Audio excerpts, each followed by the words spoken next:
Next topics పై అయితే questions అయితే చూసేద్దామండి. ఇక్కడతో మనకి పేపర్ 1లో ఉన్న టాపిక్స్ అయితే కంప్లీట్ అవుతాయి అనమాట. సో నెక్స్ట్ ఫర్దర్గా పేపర్ 2కి వచ్చే సిలబస్ క్లాస్ అయితే స్టార్ట్ చేస్తాను. సో ఈ 2 టాపిక్స్ చూస్తే మనకి పేపర్ 1లో మొత్తం 50 మార్క్స్ అయితే కవర్ అవుతాయి. ఇక్కడతో మనకి సిలబస్ ప్రకారం చూసుకుంటే పేపర్ 1లో ఉన్న టాపిక్స్ అన్ని కూడా కవర్ అయినట్లే అనమాట ఈ 2 టాపిక్స్ చూస్తే. సో చూసేద్దాం. Time and work. ఈ టైమ్ అండ్ వర్క్ ఆల్రెడీ మనం టైమ్, డిస్టెన్స్, స్పీడ్ పై ఆల్రెడీ ఇంతకు ముందు వీడియోలో షేర్ చేశాను చూడండి. ఇది వచ్చేసరికి టైమ్ అండ్ వర్క్ అనమాట. ఈ టైమ్ అండ్ వర్క్ అంటే ఒక చిన్న పాయింట్ తెలిస్తే క్వశ్చన్స్ ఈజీగా సాల్వ్ చేయొచ్చు. చూడండి, if A and B can do a piece of work in X and Y days అంటే ఏ అండ్ బి అంటే ఒక 2 మెంబర్స్ అనుకోవచ్చు. ఆ 2 మెంబర్స్ XY డేస్లో ఫినిష్ చేశారు, కంప్లీట్ చేశారు. అయితే వర్కింగ్ అలాన్ టుగెదర్ అంటే ఇచ్చిన ఇద్దరు కలిపి ఎన్ని డేస్లో కంప్లీట్ చేస్తారు వర్క్ అనేది అడుగుతున్నారు. సో ఎగ్జాంపుల్ చూస్తే మీకు క్లారిటీ వస్తుంది. అండ్ దానికి ఫార్ములా వచ్చేసరికి XY/X+Y అనమాట. ఇక్కడ చూడండి, Shyam will do a piece of work in 30 days, Ram can do same work in 15 days. Shyam వచ్చేసరికి 30 daysలో కంప్లీట్ చేశాడు అండ్ రామ్ వచ్చేసరికి 15 daysలో కంప్లీట్ చేశాడు. అయితే టుగెదర్ ఇద్దరు కలిసి ఎన్ని డేస్లో వర్క్ కంప్లీట్ చేస్తారు చూడండి. XY/X+Y కదా. ఇక్కడ XY అంటే ఏంటి మనకి, ఇది X, ఇది Y. సో X+Y అంటే మనకి 15/30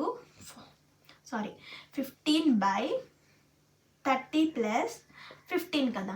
సో 13 × 15 అంటే 450. సో 30 + 15 అంటే 45. సో 45 450లో ఎన్ని టైమ్స్ క్యాన్సిల్ అవుతుంది, 10 times. మొత్తం ఇద్దరు కలిపి ఎన్ని డేస్లో కంప్లీట్ చేస్తారు ఆ వర్క్ అనేది, ఆ సేమ్ వర్క్ అనేది 10 daysలో వర్క్ అనేది కంప్లీట్ చేస్తారనమాట. సో ఇలా మనకి work and time and work పై క్వశ్చన్స్ చాలా ఈజీగా ఉంటాయండి. అండ్ నెక్స్ట్ టాపిక్ వచ్చేసరికి ప్రాఫిట్ అండ్ లాస్. ఈ ప్రాఫిట్ అండ్ లాస్ అనేది కొంచెం లెంతీగానే ఉంటుంది, కానీ అర్థమైతే చాలా ఈజీ అనమాట. ఇక్కడ మనకి cost price, selling price, profit percentage, loss percentage ఇలా మనకి చాలా ఉంటాయి అన్నమాట. ప్రాఫిట్ అండ్ లాస్ అంటే ఈ పెన్ వచ్చేసరికి 10 rupees కొన్నారు అంటే కాస్ట్ ప్రైస్, అమ్మారు అంటే selling price, selling price. So ఎంతకు కొన్నారు, 10 rupees కొన్నారు. ఎంతకు సేల్ చేశారు, సో 20 rupees సేల్ చేశారు అంటే ప్రాఫిట్ ఎంత వస్తుంది ఇందులో మనకి. ప్రాఫిట్ అంటే selling price minus cost price కదా. సో ప్రాఫిట్ ఎంత వస్తుంది, సెల్లింగ్ ప్రైస్ అంటే 20కి అమ్మాను కాబట్టి సెల్లింగ్ ప్రైస్ 20 - 10 అంటే ప్రాఫిట్ వచ్చేసరికి 10 అనమాట. సో ఇక్కడ క్వశ్చన్స్ చూద్దాం. అండ్ మనకి క్వశ్చన్లో ప్రాఫిట్ అండ్ కాస్ట్ ప్రైస్ ఇచ్చేసారు అనుకోండి. మనల్ని సెల్లింగ్ ప్రైస్ ఫైండ్ అవుట్ చేయమంటే కనుక formula cost price × 100 + profit percentage by 100. ఒకవేళ మనకి సెల్లింగ్ ప్రైస్ అండ్ ప్రాఫిట్ ఇచ్చేస్తే కాస్ట్ ప్రైస్ ఫైండ్ అవుట్ చేయమన్నప్పుడు selling price × 100 + profit percentage by 100. ఎప్పుడు మనకి క్వశ్చన్లో ప్రాఫిట్ అండ్ కాస్ట్ ప్రైస్ ఇచ్చి సెల్లింగ్ ప్రైస్ క్యాలిక్యులేషన్ చేయమన్నప్పుడు, ఒకవేళ సెల్లింగ్ ప్రైస్ అండ్ ప్రాఫిట్ ఇచ్చినప్పుడు ఈ ఫార్ములాస్ అనమాట. ఒకవేళ మనకి లాస్ ఇస్తే మైనస్ లాస్ పర్సెంటేజ్ అదొక్కటే చేంజ్ అవుతుంది, గుర్తుపెట్టుకోండి. ఇప్పుడు క్వశ్చన్ చూద్దాం. ఏ షాప్ కీపర్ బైస్, ఇక్కడ చూడండి, ఇక్కడ క్లారిటీగా అర్థమవుతుంది. చూడండి, ఇది క్వశ్చన్ చూడండి, ఈ క్వశ్చన్ అనమాట. సో బోర్డు మీద కొంచెం క్లారిటీగా కనిపించట్లేదని బుక్లో చూపిస్తున్నాను చూడండి. A shopkeeper buys scientific calculator in bulk for 15 each అన్నమాట. 15 each అంటే ఒక్కొక్క సైంటిఫిక్ క్యాలిక్యులేటర్ 15 రూపీస్కి కొన్నాడంట. He sales them for 40 each. అదే క్యాలిక్యులేటర్ని 40 రూపీస్కి అమ్మాడు అనమాట. ఇక్కడ ఏం క్యాలిక్యులేట్ చేయమంటున్నాడు, ప్రాఫిట్.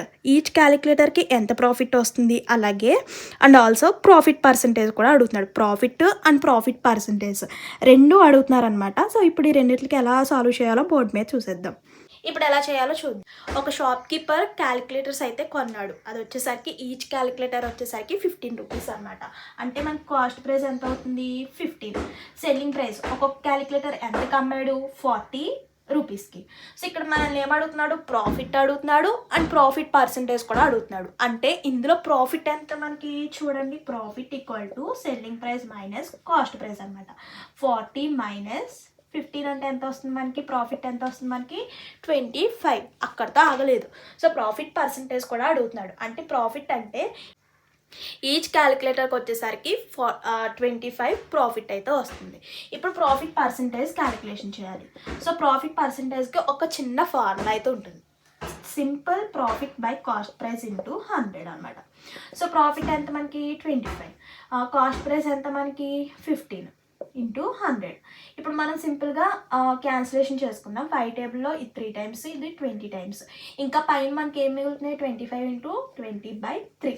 సో 25 ఇంటూ 20 అంటే 500/3. సో క్యాన్సిలేషన్ చేసుకుంటే మనకి 166.6% అలా వస్తుంది అనమాట. సో ప్రాఫిట్ పర్సంటేజ్ అంటే 166.6%. ప్రాఫిట్ అండ్ ప్రాఫిట్ పర్సంటేజ్ రెండు అడిగాడు. సో రెండు కూడా క్యాలిక్యులేషన్ చేయాలి. సో ఇలా మనకి సింపుల్గా సాల్వ్ చేస్తే సరిపోతుంది. అండ్ నెక్స్ట్ క్వశ్చన్ చూడండి. A chair was purchase for 470, sold at profit, find selling price అడుగుతాడు. ఇక్కడ చూడండి కాస్ట్ ప్రైస్ ఇచ్చేసాడు. ఎంత కొన్నాడు, ఒక చైర్ వచ్చేసరికి 470 కొన్నాడంట. సో అందులో ప్రాఫిట్ ఎంత వచ్చింది మనకి, 10% ప్రాఫిట్ వచ్చింది.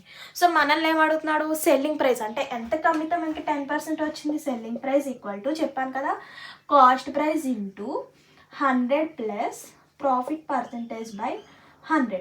ఒకవేళ మనకి ఇక్కడ లాస్ పర్సంటేజ్ ఇచ్చేసాడు అంటే లాస్ ఇచ్చేసాడు అనుకోండి, మైనస్ లాస్ అవుతుంది అంతే. ఒకవేళ మనకి ఇప్పుడు ప్రాఫిట్ ఇచ్చాడు కాబట్టి ప్లస్ ప్రాఫిట్ అవుతుంది. Selling price equal to cost price ఎంత మనకి 470, 100 ప్లస్ ప్రాఫిట్ ఎంత మనకి 10, 100. ఇప్పుడు మనం ఈజీగా సింప్లిఫికేషన్ చేసుకోవాలి. చూడండి 110/100. సో ఇందులో 0 క్యాన్సిల్ అవుతుంది, ఇక్కడ కూడా 0 క్యాన్సిల్ అవుతుంది. ఇంకేం మిగిలింది మనకి 47 ఇంటూ 11. సో 11 ఇంటూ 47 అంటే 570. సో అర్థమైంది కదా. ఇలా మనకి ప్రాఫిట్ అండ్ లాస్లో క్వశ్చన్స్ అయితే ఇలా ఉంటాయి. మెయిన్ ఈ సింపుల్ ఫార్ములాస్ గుర్తుంటే ఏ టైప్ ఆఫ్ క్వశ్చన్ ఇచ్చినా కూడా ఈజీగా సాల్వ్ చేయవచ్చు. ఒకవేళ మనకి సెల్లింగ్ ప్రైస్ ప్రాఫిట్ ఇచ్చేసాడు అనుకోండి, కాస్ట్ ప్రైస్ ఫైండ్ అవుట్ చేయాలంటే సేమ్ ఇక్కడ మనకి కాస్ట్ ప్రైస్ పెడుతున్నాము, సెల్లింగ్ ప్రైస్ పెట్టాలంతే. సో ఫార్ములాస్ కూడా సింపుల్గా గుర్తుపెట్టుకోవచ్చు అనమాట. సో ఇదనమాట. ఇక్కడతో మనకి విఆర్ఓ విఆర్ఏ సిలబస్లో పేపర్ 1 టాపిక్స్ అయితే కంప్లీట్ అయినాయి. సో నెక్స్ట్ వీడియోలో నెక్స్ట్ పేపర్ 2కి సంబంధించిన వీడియోస్ అయితే షేర్ చేస్తాను. ఆ లోపల మన ఛానల్ ఫాలో అవుతుండండి. ఇంకేమైనా డౌట్స్ ఉన్నా కూడా కామెంట్ చేసేయండి. See you to next video. Thank you for watching. Please do like, share and subscribe. Bye by.